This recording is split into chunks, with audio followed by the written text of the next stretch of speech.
Mon nom est Jean-Pierre Chabot. Voici le document numéro 4, suite du numéro 3. À la fin du document numéro 3, je disais que les règles divines devraient être remplacées par des règles humaines. Tous les religieux de l'humanité ont essayé de contrôler l'organisation humaine en se servant de leurs dieux infaillibles, les dieux qui savent tout sur tout. La réalité, c'est qu'il n'y a pas de Dieu créateur. Il n'y a que des religieux menteurs qui ont créé le concept des dieux afin de contrôler les populations humaines naïves comme des bergers contrôlent des moutons. Les religions sont les plus belles tyrannies, pour ne pas dire dictatures, que l'homme a inventées.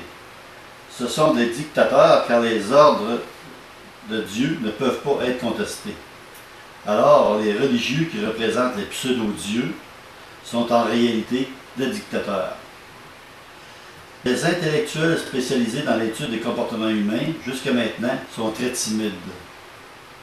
Ils n'osent pas dénoncer les comportements religieux absurdes, ainsi que les aberrations transmises par toutes les religions confondues. Pourtant, il est temps que l'humanité réfléchisse sur l'origine des religions et des dieux assassins. Pour ce faire, il faut oser mettre en doute ce qui est incroyable pour un esprit intelligent. Par exemple, quand les religions monothéistes ont été créées par les humains il y a moins de 3000 ans, ces religions sont devenues complètement inhumaines et beaucoup moins humanistes que les très vieilles religions animistes et panthéistes. Ce genre de croyants, règle générale, savent que leurs religions sont des symboles et des mythes qui servent à expliquer leur environnement. Ils sont prêts à respecter les autres dans leurs différences, puisque pour eux, tout dans l'univers est divin. Il n'y a donc pas de compétition entre leurs dieux. La notion de respect s'impose automatiquement. Osons maintenant réfléchir sur les croyances absurdes des religions monothéistes, religion à un seul Dieu. La première religion a un Dieu unique, bien structuré, est le judaïsme. La deuxième est le christianisme, qui est un dérivé de la première. C'est la raison pour laquelle nous disons des religions chrétiennes qu'elles sont judéo-chrétiennes. Pour ce qui est de la troisième religion à un seul Dieu, l'islam, elle vient des deux autres. La faiblesse de ces trois religions, c'est qu'elles sont en compétition. Ce sont des ennemis mortels. J'ai été exposé très jeune à des gens qui affirmaient hors de tout doute que seulement eux avaient la bonne religion. Après des années de recherche, je me suis rendu compte que toutes les religions monothéistes sont basées sur des inepties. N'est-il pas le temps, pour des humains intelligents, d'exiger des réalités vérifiables? Voyons ensemble certaines croyances farfelues venues des livres pseudo-sacrés sur lesquels se sont basées les trois religions monothéistes. Le judaïsme, la première religion à un seul Dieu, a basé ses croyances sur la notion de nation, c'est-à-dire la reconnaissance des ancêtres. Il y a donc le lien du sang, pour eux, ancêtre commun et Abraham. Analysons ensemble cette histoire. Dieu, Yahvé, a créé le monde en 6 jours. Le premier homme, Adam, est apparu il y a un peu plus de 6000 ans. Et il sera mort à environ 900 ans. Dieu n'a pas aimé les humains, et il a décidé de les noyer avec un déluge universel il y a près de 5000 ans. Seul Noé et sa famille survécurent à ce déluge. Noé serait mort lui aussi à environ 900 ans. Ses fils sont morts à près de 600 ans. Abraham, plusieurs fois arrière-petit-fils de Sem, fils de Noé, est apparu il y a environ 4000 ans. Ce dernier est sémite, puisqu'il est descendant de Sem. Cette histoire est un conte à dormir debout. Premièrement, les humains n'ont jamais vécu aussi vieux. Deuxièmement, le déluge universel n'a jamais eu lieu. C'est scientifiquement impossible. Donc, toute cette histoire de Adam à Abraham est une légende, comme celle du Père Noël. Il faut avoir la naïveté d'un enfant pour y croire. En continuant l'analyse, Abraham, qui n'a jamais existé, n'a pas pu concevoir Isaac, qui était le père de Jacob. Jacob, lui, aurait été le père de 12 fils, qui, eux, auraient été les pères des 12 tribus d'Israël. Alors, l'histoire des 12 tribus d'Israël sont une arnaque et elles n'ont jamais existé dans les faits.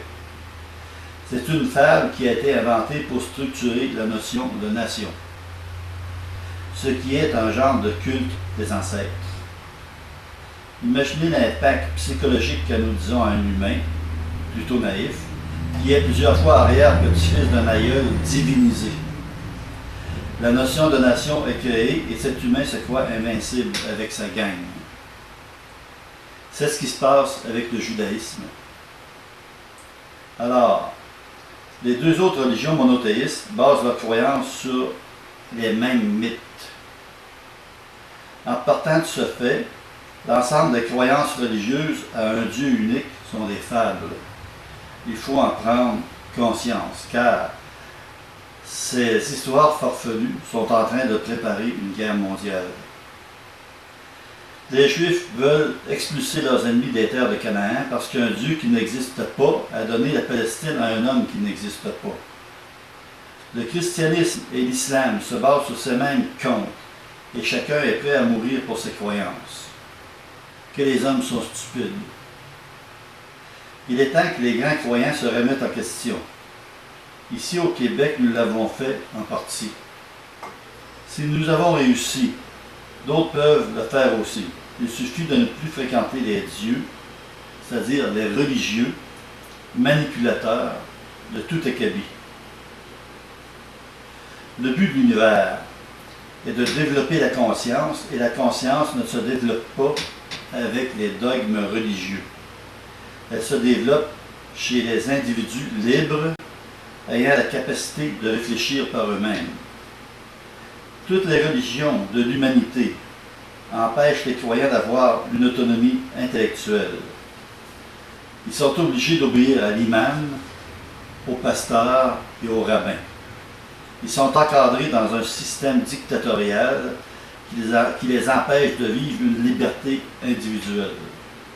Aujourd'hui, grâce aux nouvelles technologies en communication, les gens de partout autour du monde peuvent avoir accès à la connaissance vérifiable. Ils peuvent donc s'instruire malgré les religions tyranniques. Par exemple, ici au Québec, Mme Jemila Benhabib, auteure du livre « Ma vie est contre Coran », dénonce les abus que l'islam fait envers les femmes. Ce qu'elle dit est évident. Je trouve dommage que peu d'hommes islamistes embarquent avec elle dans cette quête vers la liberté individuelle. Pourtant, il est temps que cela se fasse. Réveillez-vous, messieurs. N'attendez pas que des imams frustrés tuent cette femme courageuse. Il faut développer sur notre territoire l'humanité, ce qui unit les peuples, et non pas la notion de nation qui, elle, divise les peuples. Pour ce faire, il faut prendre conscience que les ethnies venues d'ailleurs, c'est-à-dire, doivent se voir comme des citoyens qui font partie de leur nouvelle patrie, donc des patriotes dans leur pays d'adoption. Ils doivent avoir les mêmes droits et responsabilités que les habitants d'accueil. Nos droits individuels sont sacrés, ainsi que la vie. Cependant, les croyances farfelues peuvent être mises en doute. C'est la raison pour laquelle les croyants de tout acabit doivent exercer leurs croyances chez eux et dans leur temple. Cependant, pas dans l'espace public. Je vous dis, en terminant, qu'avec 4 capsules de 10 minutes sur YouTube, je n'ai pas assez de temps pour traiter d'un sujet aussi complexe. Les gens qui sont intéressés par les points de vue que j'ai développés pour vous sur YouTube, visitez ma maison d'édition, c'est gratuit. Je vous propose de lire en premier « J'accuse tous les créateurs de ces dieux assassins » et « La mémoire oubliée, le refus de se rappeler ». Merci.